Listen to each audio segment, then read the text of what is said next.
I'm assuming when you started this, how old are you? 28. Yeah, when you started, it was like that wasn't a thing that was relevant or people were even doing, and you just had to love it because you did it just for yourself. Yeah. And a lot of people now do it, like I said, just because it's for a camera. For sure. It's a long question. And I think that affects like, what's that? So that was a long question. No, I want his opinion on that because like a lot of kids do it just because they're like, oh, I want to be popular. Yeah. You know? I've definitely noticed that shift a lot. And even in like the sponsorship world that we're in, like it's typically supplement sponsors and shit. Before you had to be a pro and then maybe you get a sponsorship. Yeah. Now, most of the pros get shit sponsorships and just random people on social media get the big ones because it's marketing, you know? Right. But I've definitely noticed a lot of people now get into the wrong reasons. And usually those people don't last. They burn out. Yeah. They typically don't compete at a high level because it takes a lot more effort and discipline to put in that. And if you're not doing it for the right reasons, it's hard to kind of work that hard for it. But I mean, it's just kind of our society. And I think like I dropped out of college to do this, but I never had the intention to do that. And I didn't do it to be lazy.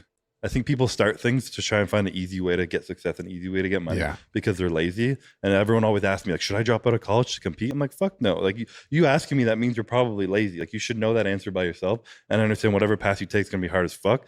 But like, it's got to be the right path for you, you know? How did you make that decision to drop out of college? Walk us through that. I mean, it took a minute. My mom's still not happy with it, I don't think. No way. Still not? No way. To this day, she'll still tell me, you can go back to college and it's only 2 years left of school. I'm like, no, all right. Maybe one day. But where were you going? Not. I was in Dalhousie, Halifax. Oh, That's funny. shit. How was that? It was a great time. I'm sure you guys have been I've out been there. out there. It's fun. It's a good time.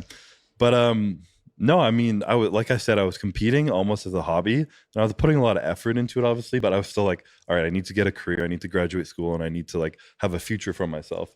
And then I think in 2019, that was the year. 2018, the first year I came second. I was like, went from amateur winning a pro show to coming second at the Olympia all in a year, and I was like, okay, like. Clearly, I've proven to myself I'm willing to put in the work and discipline to this, and there's a future for me. And I started to get sponsors, opportunities to travel, and school would be waiting for me, but I couldn't balance both at this point. So I just decided I've made it this far, juggling both. Time to drop one, put everything in the bodybuilding, and see where it takes me. You said you had sponsors. Like, how much were you like kind of making at that time while you were in college?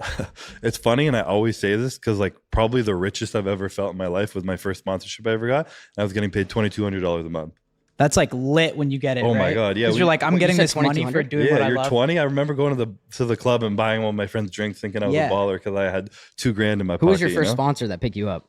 The supplement company called MHP. Nice. Yeah. What do you get if you win Mr. Olympia? I got 50 G's last year.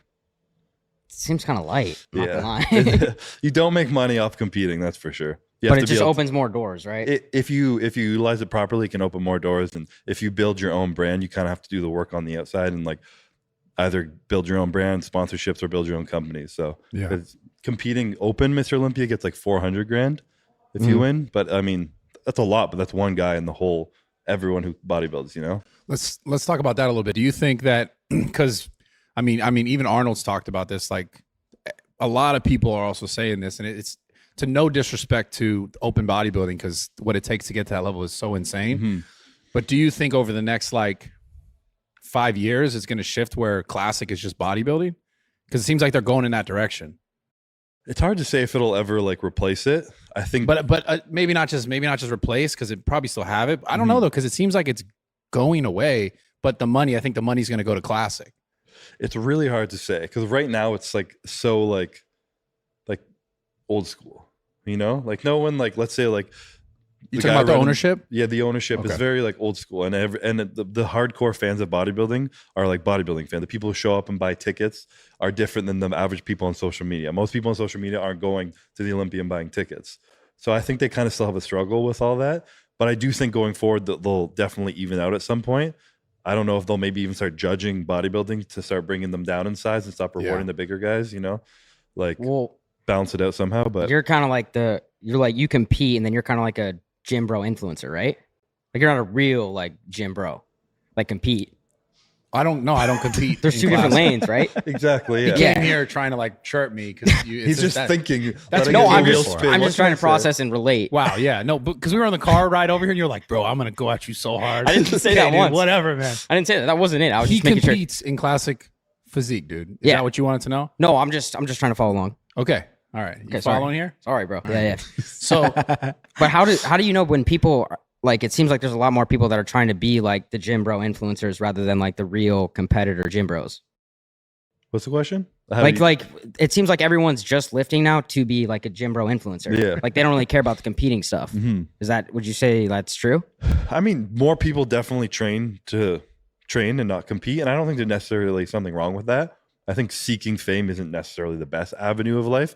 But I mean, I think we see a lot of shift in our culture lately of a lot of people who kind of like, who love the gym, go after it. And I think that's a more positive thing to put their energy into than a lot of other shit they could be doing, you know? Which one are you going for? I don't think I can compete. Maybe we should get Steiny on stage in You should get on stage, 2024. dude. I'll do it one time, maybe. You should. Did you ever get on stage? I think about it sometimes. Yeah, you've never done it? I've done it back in the day. I did men's physique when it first came out, 2011. Maybe this should be a bet. You two have to go against each other at a Yeah. show. Against him? They got to create What? a barrel You- section for Come on, bro. Mr. Olympia. eh? What the No, I fuck? don't want to compete against you. Compete against him? Dude. Okay, Different whatever, height bro. classes, but you know. Yeah. What's the hardest part about like prepping? Oh, It's a man. cliche question, probably, but I mean, like realistically, the diet, you know, sticking to a diet for so long and like being so hungry and training hard over an extended period of time, being that restricted is hard, but it's something that I've kind of shifted my mind on more so of like, instead of I have to do this, I get to do this kind of thing. Like it's an opportunity where I'm grateful for all it gives me and it's a fun ride. And the progress I see is like fulfilling. So it's not horrible. But I think recently the hardest thing I've always have to deal with now is like, when I was winning as like or coming up as an underdog and wanting to win, there was no pressure on you. It's like, hopefully Chris does better this year, you know, this, that. And then you win one and it's like, oh, well, is he going to win next year? Like, does he deserve to win? Like, is he going to prove it? And then you win again and again and again. And like, okay, now there's this like, this vision that people have of you. They look at you differently than who, just like Chris Bumstead. Now you're like 4-time Mr. Olympia and there's this extra pressure and not like not letting that get into your mind and still training the same way you did before you Not let ever it slow won. you down. And having that, just like not letting that seep into your mind mentally is just tough. And I think you see a lot of people like get to the top of a sport or some kind of category and win something and then just fall off. Yeah. It's Yeah. really hard to stay at the top and maintain because you start doing it for the wrong reasons. You start doing it because of other people in your mind and shit rather than doing what got you there, you know? that's crazy. A lot bro. of influencers Yeah. and famous people do this shit too. It's like, I'm here now, so I need to be different now that I'm famous. It's like, well, what got you there? Just being Yeah. yourself, you know? So like, why change that, you know? Damn, Yeah. how do you deal with that? Like, do you see like a lot? Is it like Instagram comments that like people are saying that shit? Like, I mean, I think the biggest thing that I'm super grateful for that is either luck or whatever got to me is my circle, like the people around me, like my good friends, Matt, Calvin, my family, my sister, brother-in-law, parents, they've all like been with me from the beginning to the end, never treated me differently and probably slapped me if I started acting different. So I just have really good people around me and, you know, you are who you surround yourself with. for And sure. I've always just had this mindset kind of from my parents that like no one can kind of add to your like character or take away from it. So if people are giving me positive shit on the internet, it's beautiful. I'm grateful, but they don't know who I am. It's not making me a better person. So when the positivity comes, I don't really let that get to me. And when negativity comes, I try not to as well. So I just kind of let it all be like fluid information that's out there.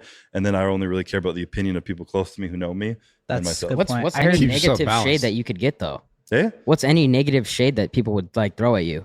People will find some shit always. Bro, Really? it's Always something. the fucking internet. I heard that. I know, bro. I People feel like figure some everyone shit loves you, out. bro. I feel like you're like the face of the gym bros right now. I mean, I for sure I have a lot of love and respect. And I think partly because I've also been able to make fun of myself with shit. But every now and then there's some shit, but Yeah. never anything too bad. How long do you plan to do this for? Compete. Not internet shit. Compete. It's a great question because I really don't know. Yeah. And it's part of this thing when I was talking about my health and I had to kind of like let go of the control of being like, I need to be healthy or I want this many or that. Because the fact is I don't know. I want one more at least. Yeah. And then after that, if I'm healthy and I'm enjoying it, I will probably want one more.